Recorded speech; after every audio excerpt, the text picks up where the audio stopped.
quarter of the show. It's time to chop it up. You guys know how we roll. And during this chopping it up segment, we're going to talk about vaccinations in the NFL. Yeah. Big news coming from the NFL last week. Definitely a hot button topic regarding vaccinations. And they're not trying to make players, get vaccinated. They're not forcing the issue. But I can tell you this much. Life for players that are vaccinated is much different than players that are not vaccinated. Let me give you guys some insight if you're not already aware of the new rules and regulations for players that do get the vaccine and for players that don't get the vaccine. If you're vaccinated, no daily testing required. Masks not required at club facility or during team travel. No physical distancing required. You may eat in the cafeteria. That's important. Getting your nourishment. No travel restrictions. No quarantine after COVID exposure. Now, if you're not fully vaccinated, you must get tested every day. You must wear a mask every day. You must remain physically distant. You must quarantine after COVID exposure. And you will have travel restrictions. And you can't even go home during your bye week. So, Pat P, you don't have to reveal if you have been vaccinated or not. I'm vaccinated, man. Okay, well, hey, you're vaccinated. Did you have any issues when you got vaccinated? Like, were you down bad?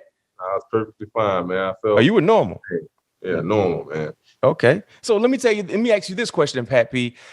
How, for teams, let's say, how difficult could it be? Granted, this is your first rodeo with these new protocols in place, but how difficult could it be if you have 20% of the team vaccinated and the other 80% is not vaccinated? Like, what are some of the hurdles that could arise for guys, for team wise, if you don't have the majority of the guys vaccinated?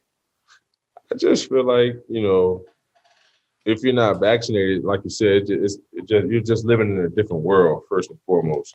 I just think, why go through why put yourself at risk of going through that again?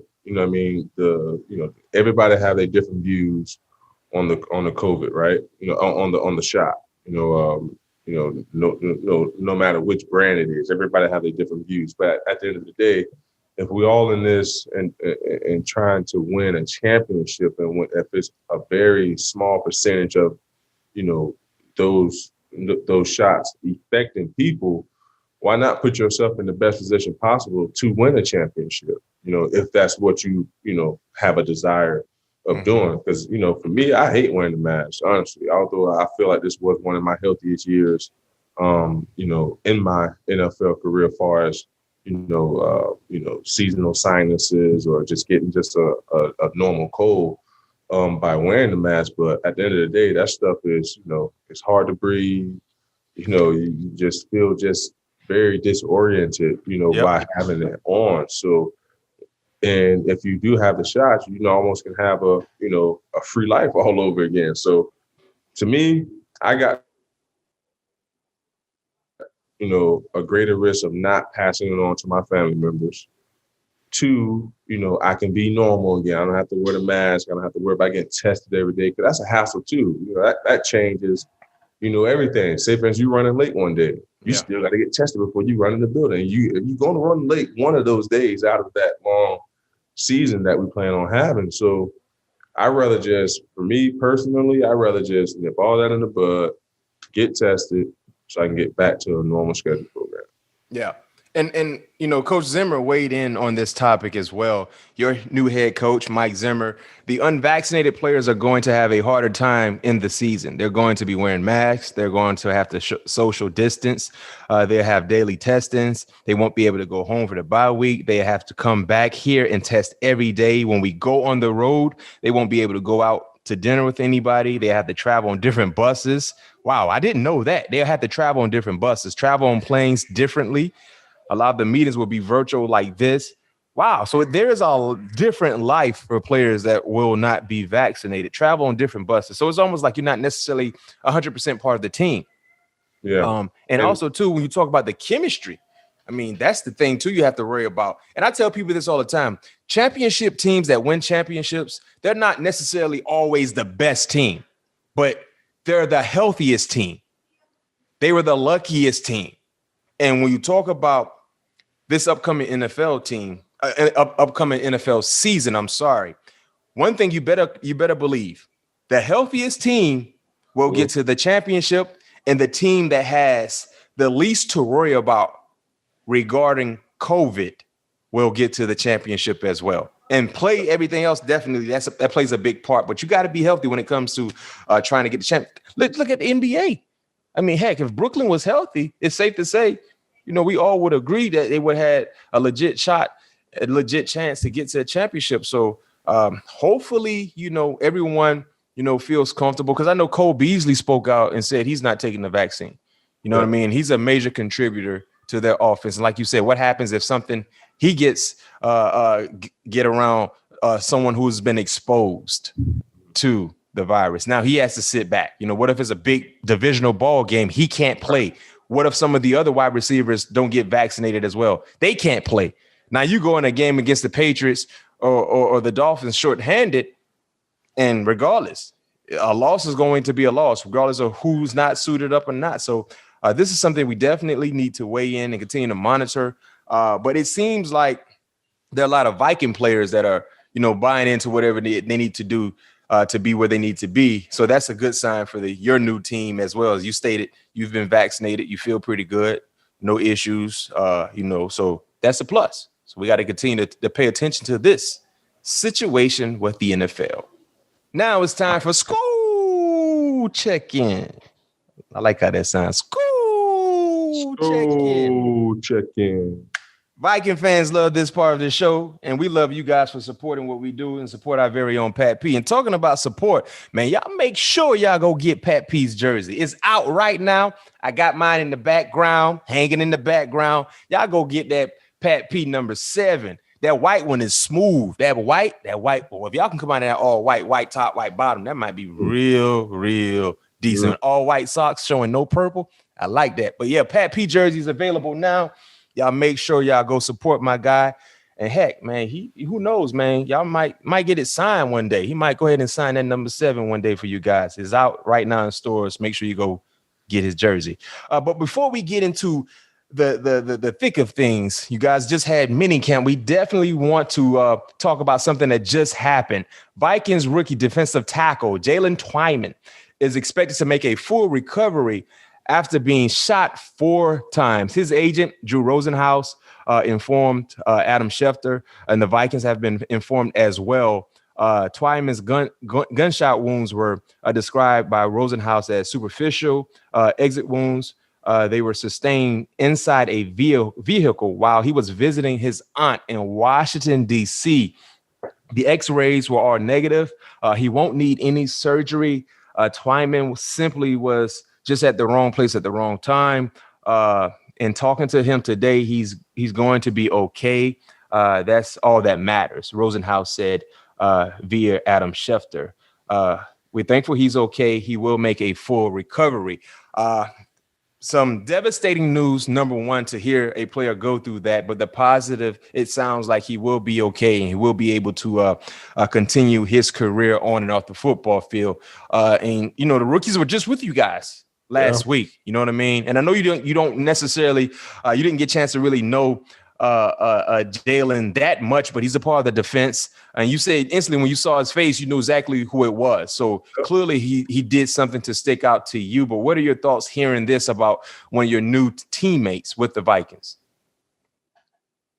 Devastating news. And you see, anybody, in the wrong place at the wrong time, especially visiting a family member just to, stop by, say hello, or whatever the case may have been. But I haven't seen, like you said, I haven't seen much of him throughout many camps and OTAs, but I know exactly who he is. It definitely, my heart go out to him and his family. Yeah, and hopefully he has a speedy recovery coming up here pretty soon. No question. I hate that we had to start off our SKOL Check-In with a bit of some negative news, but happy and thankful, like you said, knowing that Jalen will make a full recovery. And you just got to be careful. You know, every day you wake up, understand it's a great day to be alive because someone didn't get an opportunity to say that today. But in some positive news regarding the Minnesota Vikings, they just completed minicamp.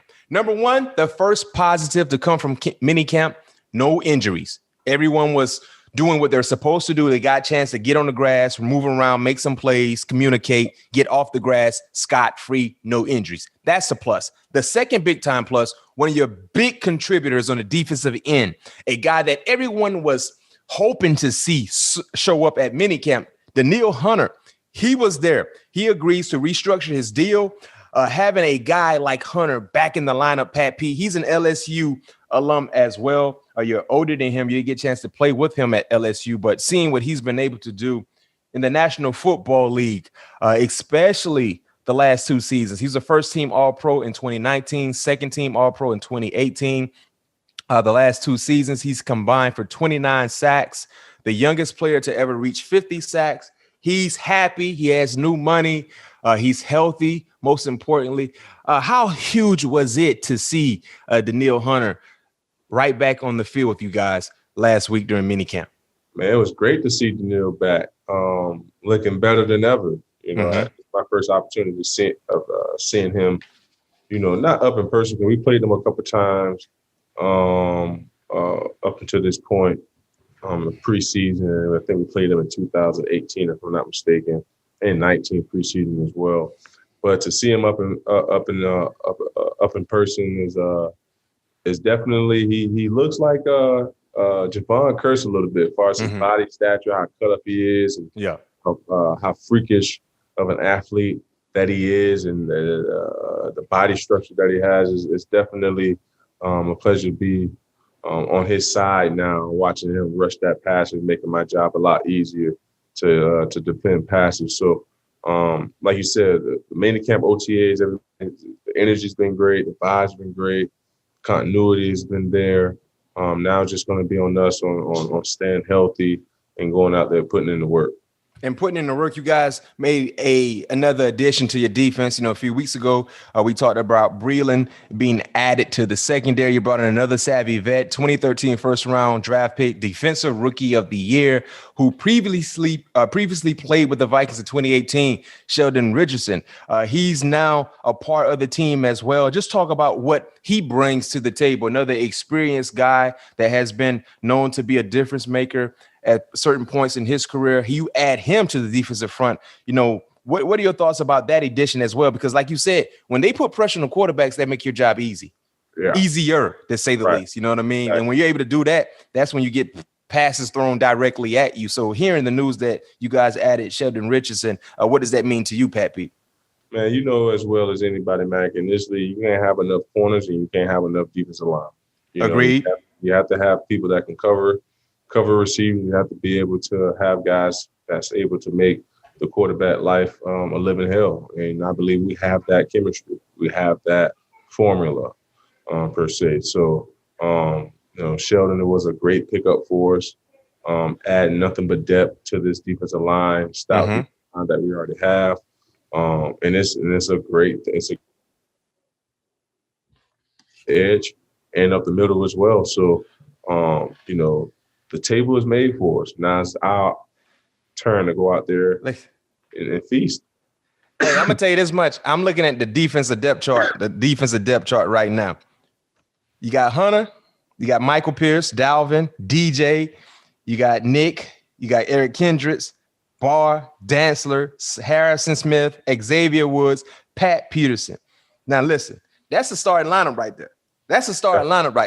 You know what I mean? So, I mean, look, man, if you guys stay healthy, especially not knowing the status of the ultimate foe in your division in Aaron Rodgers, like not knowing the status, if he's going to go, you know, to Hawaii forever, or if he's going to go host Jeopardy or whatever the case may be, that defense right there, what time I said it was, Pat P? Ass cutting time. No question. And then you got Sheldon Richardson on the 2 deep. I love Chaz Surratt coming out of North Carolina. How's he looking? He was an athletic. Remember, Chaz Surratt used to play quarterback quarterback turned linebacker at North Carolina. I think you guys selected Chad Surratt in the 4th round. How have you seen anything from Chad Surratt? I feel like he's been having a great OTAs minicamp, like you alluded to. Very versatile, and a very athletic guy who's playing linebacker. So I think I'm looking forward to him having a big year for us this year. Yeah, I mean, I love you guys. Also, you got Janoris Robinson, our friend of the show. He's part of the Two Deep as well. How has he been looking? He's been looking real good. Mm-hmm. Been seeing him very intimately throughout practices. But like I said, we got a lot of guys that can get after the ball, and this team and the guys on this team seem very focused, very dialed in and honed in on their responsibility in making sure that they're not the weak link on this defense or on this team as a whole.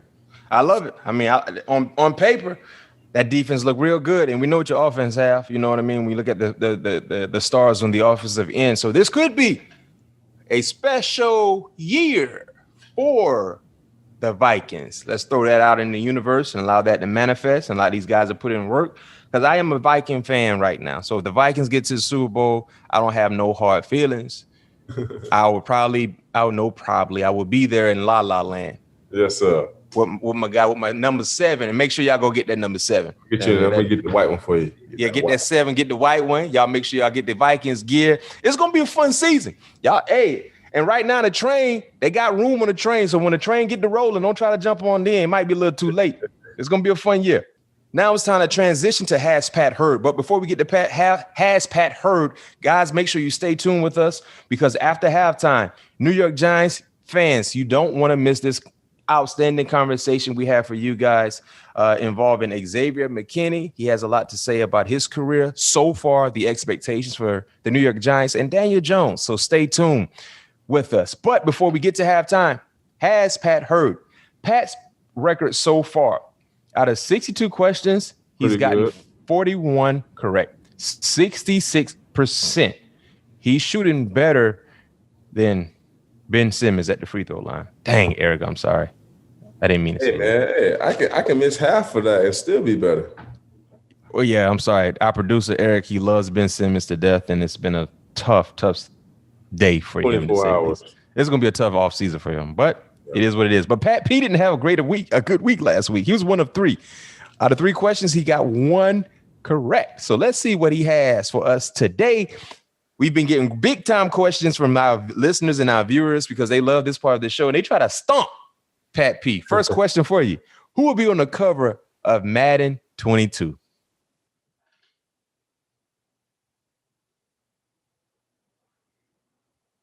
Either he don't know it or he froze on us.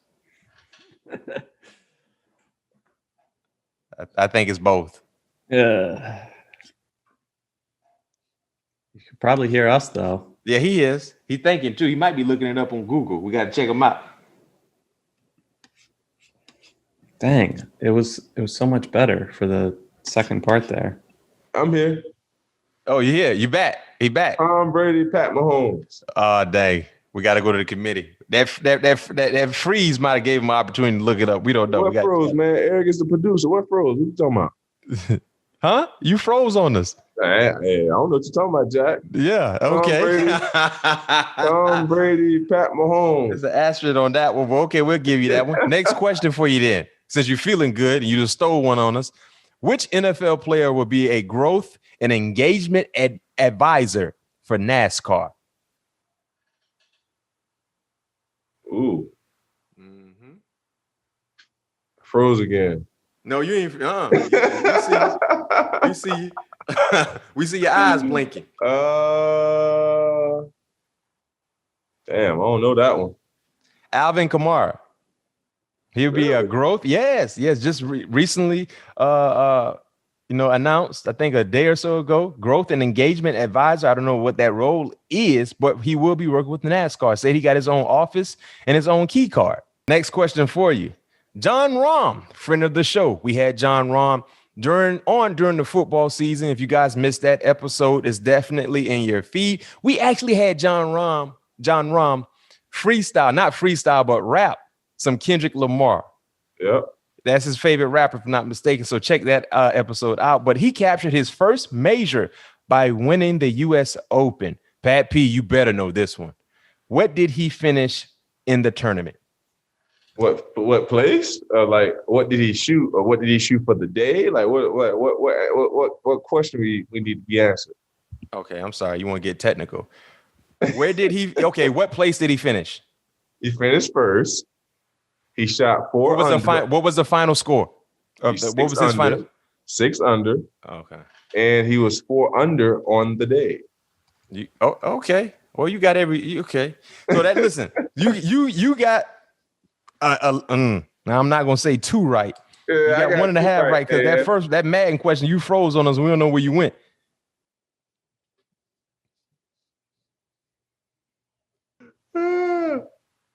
Speaking of Jon Rahm, who was phenomenal, had an outstanding performance. What are your takeaways from the U.S. Open and his victory? Man, John just stayed steady. You know, he was always in the upper echelon as far as the score, the leaderboard, as far as top 20. I don't think he ever fell anywhere lower than that. But he didn't play amazingly, like none of the 3 days prior to Sunday. You know, it was Sunday, he just turned it on, made putts when he needed to make putts. And a lot of guys, I won't say they handed over the tournament, but a lot of guys hit some shots that you would never see like pros hit in those moments. Like Louis putting the ball in the junk. I believe that was on 17, if I'm not mistaken. You know, my man Russell not able to kind of pull it through. Who was playing solid, but playing a little shaky Saturday, holding on. Who else was up there? Bryson taking an 8. I think it was an 8 or a 7 on the hole. So, you know, a lot of things felt John way, but at the same time, like I said, John just stayed steady. You know, he didn't make any mistakes. You know, he made the putts that he needed to make. He hit a bunch of fairways, and he just did what he needed to do to close out that awesome U.S. opening. Yeah. Hey, outstanding day for Jon Rahm. Like I said, friend of the show. We love to see our guests go out and do what they're supposed to do because we kind of believe we're, you know, that rabbit's foot from time to time. So shout out to Jon Rahm winning the major this past weekend. Now it's time to transition to 7 questions. 7 questions is where we get a chance to interact with you, the listener and viewer. If you want your question to be answered in the future, leave a question attached to a 5-star review on Apple Podcasts, and we may get to it on the show. This question comes from Tyler_Fulgham, who's a big-time Rams fan, by the way. Shout out to Tyler. Thank you for this question. This question is for you, Pat P. Which cornerback in the NFL would you like to see come out of retirement and play alongside you in today's NFL, and why? It'll be Prime for sure. Just because, you know, Prime didn't have, you know, the things that he was able that we have today as far as the social media. Like I would love to see just Prime just interact with fans on social media, or how much bigger his brand could be. You know what I mean? His brand is obviously, it speaks for itself. Hey, speaking of that, could you imagine what Prime's story would look like every Sunday leading up to the game or just the week of? You know what I mean? His story time would probably be phenomenal. That would be must-see IG story viewing if Prime was available playing, like you said, in today's game, because I think his story would be phenomenal, entertaining, and think about the bag too, Pat P, that Prime would be able to receive. Because, you know, Prime was making big time money in a time where corners wasn't really get paid like that. And you know what corners are getting paid now. So with his personality and the way he balled out, whew. Yeah, it'll be Prime hands down. And not only from that aspect, but, you know, the knowledge that he have and will be able to share on, like Champ Bailey alluded to, you know, when he had an opportunity to play with Prime in Washington for that. I think he said, a year and a half maybe, or something like that. But Prime would definitely be my guy who I would want to come out of retirement. What about you, Matt? Oh, I'll probably go Mel Blount. Mel Blount? Yeah, because, you know, Mel Blount, you know, changed the game in an era where they didn't really throw the football a lot, But just imagine if he played in this era where they consistently throwing it. The Remember numbers. what he said? He said he'll have 2 picks again. Yeah. He said that with confidence. Like, I have 2 picks a game. And with his size and his speed, man. Now, I don't know if he would have been able to do what he was doing because, they changed the rules because of how dominant he was. But maybe, I go Mel Blount. That's not a bad choice either. I like Mel. No doubt. Definitely. Thank you, Tyler. For us DBs for sure. Say it again. He definitely changed the game for us DBs and for receivers for sure. Oh, no question. Big time question coming from Tyler_Fordrum. Thank you for that question. Like I said, if you'd like to have your question show up in our show, you know what to do. Leave a 5-star review attached to your question, and we may get to it